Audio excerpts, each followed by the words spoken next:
96-ban egy bugis hajnalon megfogadtam. Apám a radi, anyám egy cumi, világra jöttem az ifjabbi gumi. Az óviban a gumicsajok kedvence voltam, ha megmutatták, én is megmutattam. Egész kicsin már hazafi voltam, Polimer Kúra bolygó, ezt még nem mondtam a suliból, nem emlékszem semmire. Az ének tanárnőn kívül senkire.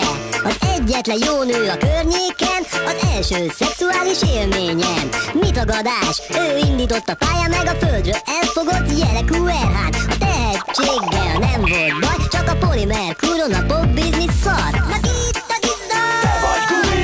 Na ki az, ki tolja? Te vagy gumi! Mi ez a tánc, fiatalok? A gumi-bugi! A bíró meg egy csök! Ja, ja! Ezért szóltam, után megyek a földre. Apám intett, anyám le volt törve. Most itt vagyok köztetek, óriási sztár vagyok, a bőröm színe miatt nem diszkrimináltatok. A flaszterom, mint Fred Astaire, régen a topon, amit Michael Jackson. Azt én is oda rakom, ki leufóz, engem annak egyet mondhatok. A faterom radír, bárkit leradíroztatok. Nyugi gumijön, a gumion, dobtál el húzni. Gumi-bugi, ez a tuti, nem fogod megúszni. Ja, ja!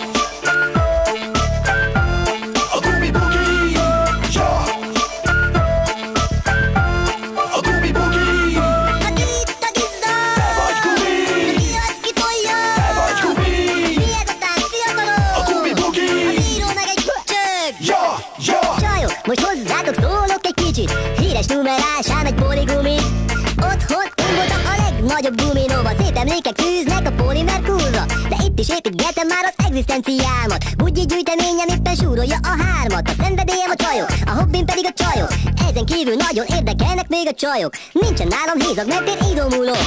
Csak egyet kérek, ne rejtsétek el az idomótot, hogy lányok, mire vágyok, mondom a tuti. Rágó helyett szátokba, ezt a nótát kánomba.